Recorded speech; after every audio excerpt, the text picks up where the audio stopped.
Olá, tudo bem? Começa aqui o nosso ArcTalks, diretamente dos estúdios do Clube Casa Design, podcast Clube Casa, hoje recebendo Iná Arquitetura. O Júlio Beraldo está aqui comigo. Já batemos um papo aqui de alinhamento sobre este podcast que promete, estou bem empolgada. Júlio, é um prazer te conhecer pessoalmente. A tua história é uma história belíssima aí, uma história, né, de transições, de momentos, ora momentos maravilhosos, né, de êxtase total, outros de pé no chão completamente, mas sempre com muita garra, com muita força e com muito aprendizado, né? Tudo que fez de você uma estrela aí da arquitetura. Parabéns e muito obrigada pela honra de te entrevistar aqui no ArcTalks. O prazer é meu, muito obrigado. Conta pra gente como você se descobriu arquiteto, como foi esse começo, a tua faculdade. Eu comecei muito cedo, com 15 anos eu comecei um técnico de edificações na antiga Escola Técnica Federal. E antes dos 18 anos eu já trabalhava num escritório de arquitetura. Então, o começo ele veio antes da faculdade. Aí eu ingressei na Universidade Mackenzie como bolsista, depois eu migrei para a primeira turma do ProUni. Então eu comecei minha trajetória muito cedo. No primeiro dia de aula todo mundo foi pro trote, eu fui trabalhar. Isso foi me dando uma bagagem muito bacana, né? Sem dúvida nenhuma, né? Aquela coisa da vida real ali. O Iná Arquitetura, ele tem quanto tempo? O Iná Arquitetura é história de 15 anos. 15 15 anos. anos, eu tô com 42 anos, eu trabalho na área 25. O escritório veio alguns anos depois do que eu me formei. Sim. E quais são as suas fontes? Eu vejo que a gente tem, para você trabalhar com arquitetura, conseguir cliente, você tem o capital social, o capital financeiro e o capital intelectual, né? Então, o capital financeiro eu não tinha.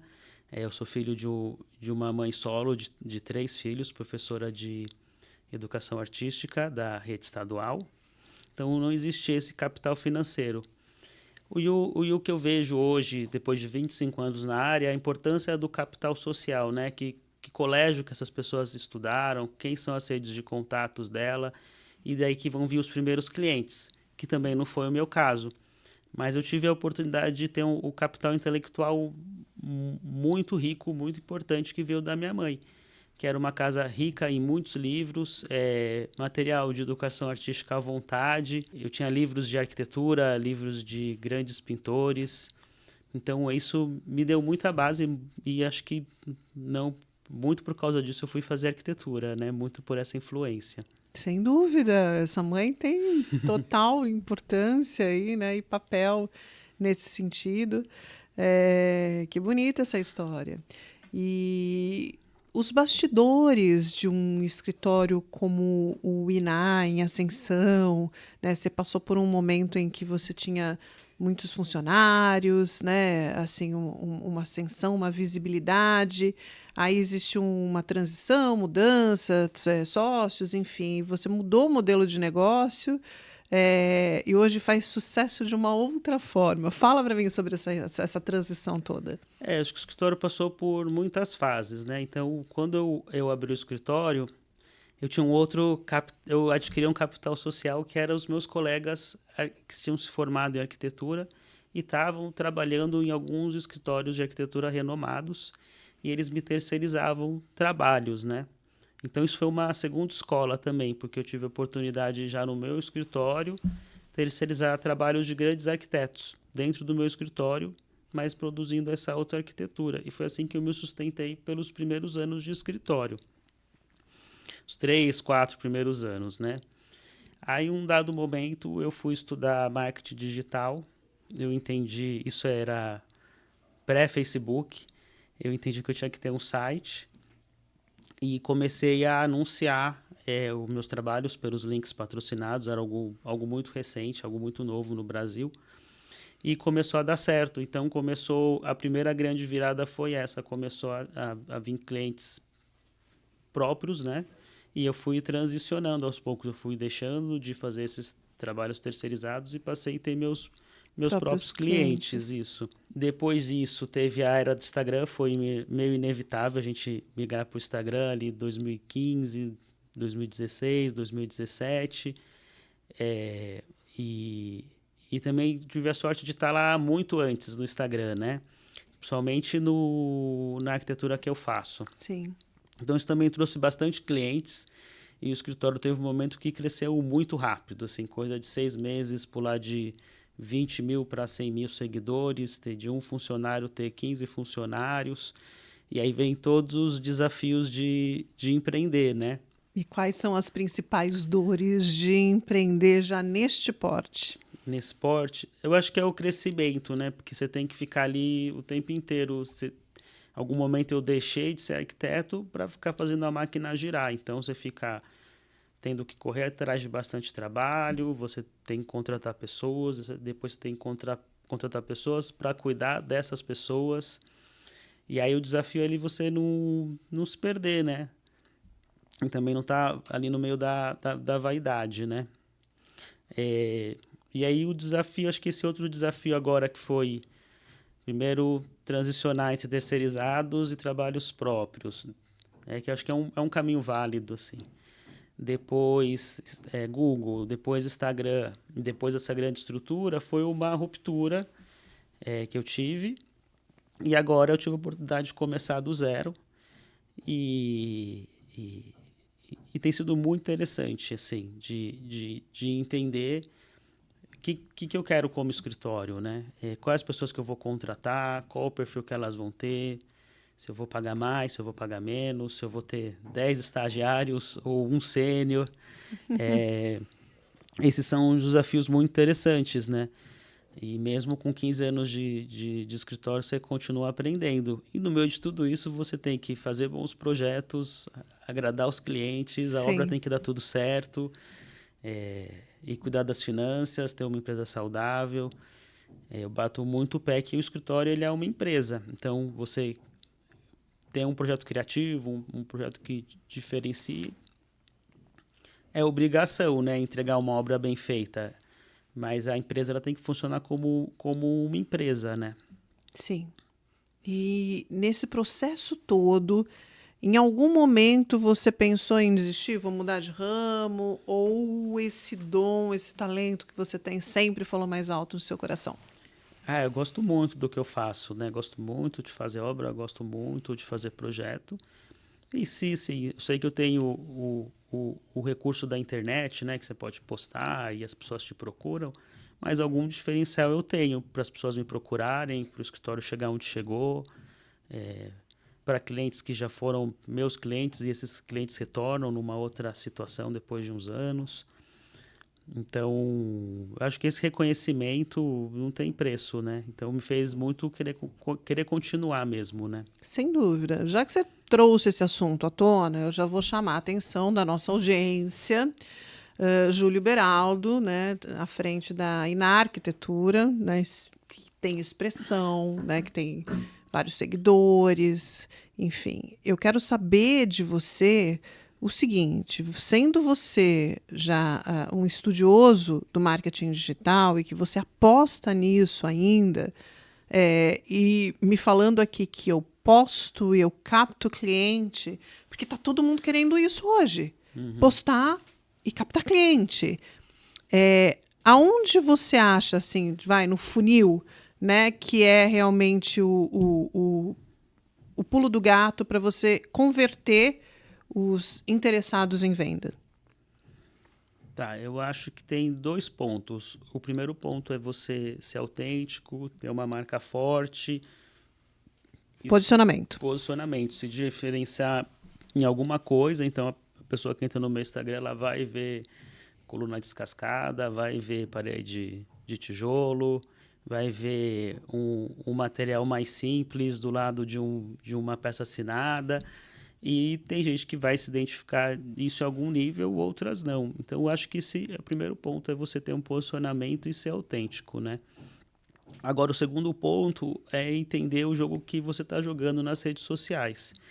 Eu acho que tem 3 grupos. Tem os influencers, então são pessoas ali que estão postando, estão gerando conteúdo o tempo inteiro. E o Instagram, ele te devolve isso, ele te gera uma autoridade, Sim, ele te pela traz isso constância, pela né? constância e tá tudo certo. E tem o jogo dos usuários, que é a grande massa que está lá rolando para cima e para baixo. E tem o jogo que eu jogo, que é o jogo do empresário, que já passou a fase da vaidade. E você está ali para postar e você investe em links patrocinados, né? Aquela coisa do tempo e dinheiro. Sim. Então você investe ali, as pessoas que acham que o Instagram é de graça, então elas não vão ter nada, você não paga nada e você não recebe nada. Então quando você entra ali para jogar o jogo, para ter um orçamento de marketing como qualquer empresa, Você está falando de né, tráfego de pago? tráfego Ou você está pago, falando de links patrocinado, impulsionamento? impulsionamento do mesmo tráfego pago, links, Sim. Mas é, assim, eu estou o perguntando para ir além, porque impulsionamento. as pessoas ficam realmente perdidas nisso e confundem. O tráfego pago feito pela Meta ou o impulsionamento feito pelo botão do Instagram? Eu faço pelo botão do Instagram mesmo. Eu acho que eu não Sim, estou num nível de um orçamento gigante que eu tenho sim, que entrar lá no gerenciador de anúncio e fazer sim. uma Sim, microsegmentação, é né? importante explicar isso, porque as pessoas acham que são grandes verbas, grandes investimentos. Não, né? Não. E hoje eu tenho muito claro os bairros de São Paulo que compram a minha arquitetura e que podem pagar pela minha arquitetura. Então eu anuncio para esses bairros num raio próximo do meu escritório e isso eu não vou anunciar para o Brasil inteiro ou para São Paulo inteiro ou de repente para uma região lá no Morumbi que dá 2 horas de deslocamento do meu escritório que não vai ser bom nem para mim nem para o cliente, né? Então Sim. você entender ali qual que é realmente o seu público-alvo, a sua idade, a sua faixa e investir nesse jogo. É esse jogo que eu jogo hoje. Claro, eu posto, faço vídeo, mas se eu acho que se a pessoa não tem dinheiro, beleza, joga o jogo da influência. Então você vai lá e vai gerar 5 conteúdos por dia e vai trabalhar 20 horas por semana no Instagram. Mas eu não tenho 20 horas por semana, eu estou cuidando do meu escritório, eu estou cuidando dos meus clientes. Eu tenho 2 horas, eu tenho 3 horas. E eu consigo comprar a atenção das pessoas através do impulsionamento, né? Então, você ter uma porcentagem do seu faturamento que você vai reinvestir na empresa e vai te trazer cliente, acho que também é o segundo passo, né? Muito importante. Júlio, obrigada por essa conversa. Não estava prevista aqui no nosso script a gente falar sobre marketing digital, mas quando ele me disse, eu estudei marketing digital, eu falei, vou tirar uma casquinha aqui, porque a audiência adora esse assunto, gosta, está vivendo isso e precisa dessa orientação e saber que, né, não tem almoço grátis, né? Tem que trabalhar ou gera conteúdo à beça aí para manter a constância, né, e ir ganhando relevância, né, aos poucos, ou, né, entra para o jogo que você joga, né? Vamos impulsionar, porque eu acho que faz realmente a diferença, se atinge, como antigamente, né, nas mídias convencionais tinha o anúncio do outdoor, né, o anúncio o plano de mídia do Jornal Nacional, né? Hoje tem muito mais possibilidades dentro, né, das redes sociais e outros canais. Obrigada por essa aula, viu? Isso é muito interessante, muito bacana para a nossa audiência. Não estava no script, mas eu te agradeço. Agora vamos voltar a falar sobre a Iná Arquitetura. Eu quero saber de onde veio esse nome. Tá, o escritório tinha um outro nome. Um dado momento a gente percebeu que eram as consoantes dos sócios, assim, acho que isso também é um grande erro que acontece. E a gente falou, não, peraí, vamos corrigir esse erro. Então, um dado momento, a gente chamou uma empresa de rebrand, e a gente chegou nesse nome Iná, que é o nome de uma pessoa. Então, Iná quer dizer pessoas, né? Então, uma arquitetura para pessoas, né? Sim. Que interessante. Isso é muito legal. E os espaços que você tem como lema, espaços incomuns para pessoas comuns? Eu gosto bastante dessa frase e tem uma outra que a gente também usa no escritório que eu gosto bastante, que é sensibilidade e mão na massa, né? Então, essas 2 frases dizem muito sobre o meu perfil de cliente, né?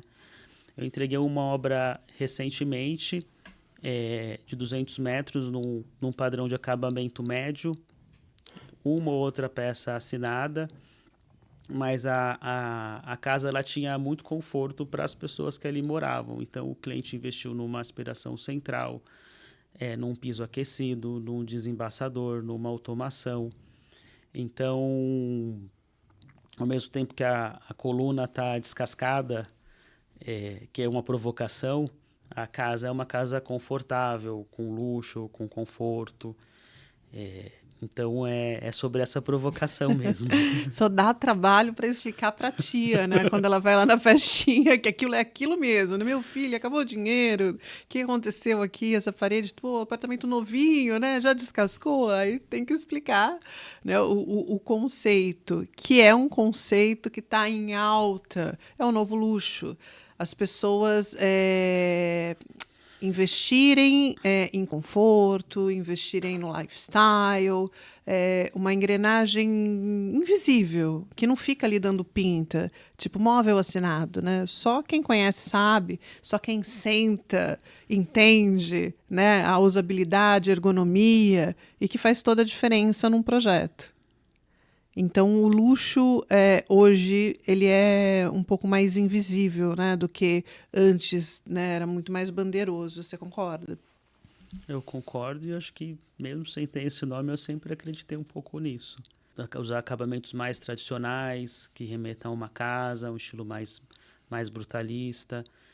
Então, acho que essa estética, o cliente que entra no meu Instagram, ele acaba se identificando em algum lugar. E aí ele me procura, assim, ele quer ter uma casa comum, né? Ele é uma pessoa comum num espaço incomum, né? Sim. Você falou de ter que explicar para a tia como é que fica, eu passo por duas situações, né? Uma é na obra, então o pessoal da obra pergunta, mas vai ficar assim? Lá na minha terra ficava assim porque eu não tinha dinheiro. O pedreiro. O pedreiro, né? E depois é quando a mãe visita, que fala, vai ficar desse jeito mesmo. Mas isso foi acontecendo. E o desafio também o que eu brinco com os clientes é não ficar com cara de hamburgueria em Pinheiros, né? Então a gente saber, não esquecer que aquilo é uma casa, que tem que ser Sim. confortável, que tem que ter cara de casa. Sim. Tem que olhar e ter vontade de ficar ali naquele espaço. Sim. Tá vendo, Wagner? Tua casa tá lá na moda, hein? A minha tá vintage. Tá vendo? Ia chegar esse momento em que a gente ia falar a sua língua aqui, aquela parede que você não rebocou, tá vendo? Tá super na moda. O Wagner não sabia ainda o nome, mas a gente já nomeou. É a arquitetura moderna, brutalista, viu? Ó, Júlio veio para limpar sua barra com sua mulher hoje, hein? Vamos falar agora um pouquinho a respeito desse momento que a gente vive, que é um momento digital, que o digital para você é um aliado, né? As estratégias digitais são aliadas. Mas existe um momento em que o digital ou toda essa conexão, né, que tem, às vezes, que os clientes têm, que por um lado é muito bom que ele já vem com referência, já é mais fácil de se entender o que ele quer, por outro lado é uma coisa que dá uma complicada, né, porque nem sempre é execuível, nem sempre a gente consegue botar em execução. O que você acha sobre isso, esse outro lado do digital, que é o cliente vir totalmente cheio de razão e referência? Eu acho que só tem para acrescentar, né? Hoje eu tenho só clientes muito bons, né? Eu acho que o momento do escritório hoje me permite isso em algum nível, conseguir escolher clientes que a energia vai rolar bem, né? Então eu não vejo a internet como uma ameaça. Eu vejo ela como uma aliada, senão essa pessoa não teria chegado até mim. Claro. 90% dos clientes vêm nesse caso. E às vezes ele achar uma referência fácil, ou agora gerar uma imagem por IA, ajuda ele a dar voz àquilo que ele não está conseguindo falar, né? Sim. Ele não tem os instrumentos, então... E às vezes sim, você tem que falar, isso aqui é um 3D, isso aqui é uma imagem que não foi executado, esse material não existe no Brasil, existe sim isso, mas assim, isso é conversável, né? Assim, a pessoa não trabalha na área, ela não sabe, né? Então a gente não tem que ficar É o teu papel também, é o papel né? de explicar. Claro, entendo isso perfeitamente. Você foi professor de design de interiores? Sim, eu tinha esse sonho que era por causa da minha mãe, minha irmã também é professora. E aí eu fui experimentar isso por um tempo. Depois não ficou compatível com o escritório, a dedicação. Eu não consegui dedicar as duas coisas no momento que o escritório cresceu bastante. Mas foi muito legal. No fim eu virei paraninfo da turma. E o desafio era, eu dava uma matéria de desenho técnico, né? Então eu tenho uma formação técnica, eu aprendi a desenhar na prancheta, aprendi a mexer no AutoCAD, que está caindo em desuso, e eu exigia bastante deles, né, nessa parte técnica. E aos pouquinhos eles iam colocando a carinha deles nos exercícios que eu dava, né? Eu trazia uma cozinha ali, já uma coisa pré-estabelecida, né, que eles pudessem, quando tivessem fazendo a parte técnica, pudessem também colocar uma composição, né? E aí você vê que cada um é um mundo, né? Cada ser é um universo, né? E às vezes a gente fica muito dentro do escritório, muito dentro da bolha. Os seus amigos arquitetos são os que gostam das mesmas coisas, em tempo de algoritmos também. Então foi bom para dar uma oxigenada, né? Eu aprendi com eles, aprendi muito com eles, ensinei bastante também. Foi muito legal esse período, sim. Tenho certeza. E como foi para você a experiência de palestrar em eventos tão grandiosos, tão importantes para a nossa área, como o FEICOM, a Expo Revestir? Muito interessante. Foi na época que a gente estava destacado pelo Google, né? Com os links patrocinados. O Google tinha uma campanha meio que... A palavra não foi apadrinhamento, mas a gente foi muito próximo ali do Google mesmo, né? Então a gente ia na sede, fazia workshop, participava de feiras. Isso gerava uma mídia espontânea com o pessoal que se falava em marketing digital. E aí eu era chamado para contar a minha experiência, né? De fazer um site, de fazer um blog. Então foi legal se expor ao público, né? Você vê essa trajetória. Recentemente eu tive em João Pessoa, a convite do Conselho dos Arquitetos, para contar um pouco todo sobre a minha história. Então foi muito legal, porque são momentos que você pega tudo e fala, deixa eu ver aqui, escrever uma própria biografia, né? E você sai... E é isso, você sai muito feliz ali, né? Você vê que sua história é muito bonita, você passa a ter mais carinho pela sua própria história, né? Juliana, a sua história, né, que ela é cercada de desafios, de mudanças, né, de muito investimento, né, para você se permanecer com tanto talento, né, nesse posto, que apesar de ora com 15 funcionários, ora sozinho, você sempre, né, permaneceu, porque a tua reputação estava intacta, né, sempre como um bom profissional. Como é que você analisa essa história, essa sua autobiografia? Quais são os pontos que, quando você está contando a tua história, você percebe, poxa, eu acho que as pessoas se emocionaram nessa parte? Eu acho que é a jornada empreendedora mesmo, né? Abrir um escritório de arquitetura, hoje em dia a barreira é baixa. Você abre um Instagram e fala que tem um escritório, mas na prática não é tão assim, né? Então, eu vejo hoje, eu tenho uma nova sede, eu tenho um escritório no lugar que eu quis, do jeitinho que eu sempre sonhei, com o pé direito alto, com a laje de concreto. E eu fico muito orgulhoso disso, da pessoa que eu sou. Eu acho que a arquitetura me trouxe isso. Trouxe capital financeiro, que eu não tinha, trouxe capital social, trouxe capital intelectual, e trouxe também a oportunidade de ajudar outras pessoas, né? Então, a empresa e o meu escritório só existe porque ele resolve o problema de alguém. Quando eu estou me apresentando para fechar um projeto com alguém, eu não conto a minha história. A pessoa não compra a minha história e eu nem devo contar a minha história porque eu sou um homem de 42 anos, não vou ficar contando, coitadinho de mim, com 17 anos, tava lá, coitado, não tinha nem dinheiro para pegar o ônibus para ir para a faculdade. Mas é a pessoa olhar no meu olho e acreditar, gostar de mim, apesar de ter me conhecido pela internet, e depois de uma conversa de 30, 40 minutos, vai falar, sim, gostei de você, confio em você e vamos fazer o projeto.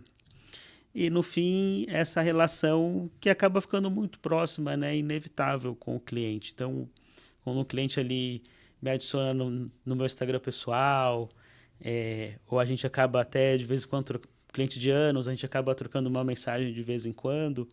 Então, é um sinal que eu falo, se o cliente fez uma obra comigo e voltou para fazer outra, é porque comigo, de novo, Trabalho bem. é porque o trabalho foi bem feito, porque a obra dá problema. Então, essa capacidade que eu adquiri hoje de resolver problemas, né? Sim, essa é a expertise. Tem algo que você lembre que mais te emocionou em uma entrega, num projeto específico? Pode ser um desafio, pode ser um grande acerto, pode ser uma declaração de cliente. Algo para contar para gente? Acho que são muitas histórias, né? Mas o que eu mais gosto é de receber bilhetinho escrito à mão. Então, às vezes, a gente entrega uma obra e aí, quando você dá um presente para alguém, é que você está externando a sua gratidão, né? Então, às vezes, ganha uma cerâmica, uma garrafa de vinho. Então, ou um chocolate, o cliente manda um chocolate.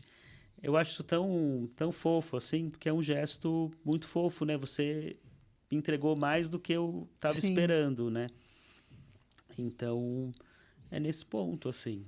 É essa comunicação, né? Essa comunicação, essa proximidade, né? Fazer projeto para pessoas, né? Sim. E, Júlio, você hoje, né, no alto dos seus 42 anos, que eu não estou abrindo aqui, ele já falou 3 vezes, então a gente já sabe que ele tem 42. Mas com um jeitinho de 39, então estamos no lucro, né? Manda um abraço lá para a dermatologista que ela tá acertando aí. Qual conselho você daria para o Júlio, de 17 anos, que não tinha dinheiro para pegar o ônibus para estudar? Eu acho que é a persistência, né? A persistência e entender que o tempo corre a seu favor. As coisas nem sempre são na velocidade que a gente gostaria. Eu já estou trabalhando, já estou tendo estagiários que nasceram no ano 2000, 2002, e eles têm uma outra relação com o trabalho, como eu via meus chefes de outra maneira diferente. Então, longe de mim ser saudosista, mas existe uma ansiedade, até pelo mundo digital e das redes sociais, etc. e tal, de querer que as coisas aconteçam muito rápidos, né? Muito rápido, né? Então, hoje com 25 anos de profissão, você já consegue ter construído toda a bagagem que você precisa, né? Sim. Acho que em alguns casos, às vezes existem episódios de sorte, né? A pessoa, de repente, bomba numa rede social, ou tem um capital social muito grande, ou ela é um talento que extrapola, mas isso são exceções, né? Sim. A grande regra é o trabalho, é o acúmulo, é fazer todo dia construir um montinho que vai virar uma montanha, né? E o que te move, o que te inspira, o que te faz todo dia acordar, motivado ou não, que às vezes é só a disciplina mesmo, para trabalhar? Eu acho que sou muito ligado ao belo, ao bonito, né? Então, eu estar ali transformando os espaços, assim, resolvendo o problema das pessoas, né? Que às vezes é morar numa casa maior, é acomodar um filho, é resolver um casamento, é poder olhar aquilo e aquilo ser realmente bonito, né? Belo, bonito. Então eu gosto muito do belo e do bonito. E existe um processo para você chegar lá, né? É o projeto, é o orçamento, é a obra, é o cliente, são as dificuldades, mas no fim você olha aquilo assim, é aquilo que emociona, né? Tanto a mim como ao cliente. E cuidar com muito carinho, né? Porque o que eu ouço dos clientes, que eu acho muito fofo, é que quando eles entram no apartamento, eles falam, eles dormem a primeira noite, eles falam, é como se eu sempre tivesse morado aqui, porque a gente conversou tanto, ficou tanto imerso, ouviu tantas questões deles. Eles escolheram ali cada cantinho, cada pedacinho, e acho que isso aí não tem preço mesmo, né? Acho que é isso, resolver a vida das pessoas e trabalhar com o belo. Então, com 2 motivações muito legais, assim, muito boas. Que lindo, muito legal. Que fofo, né? Júlio, obrigada. Obrigado, você. Eu adorei essa conversa, foi Obrigado. extremamente inspiradora, em todos os sentidos, até para colocar, né, a roda para rodar e que muitas pessoas ficam ali, meu Deus, né?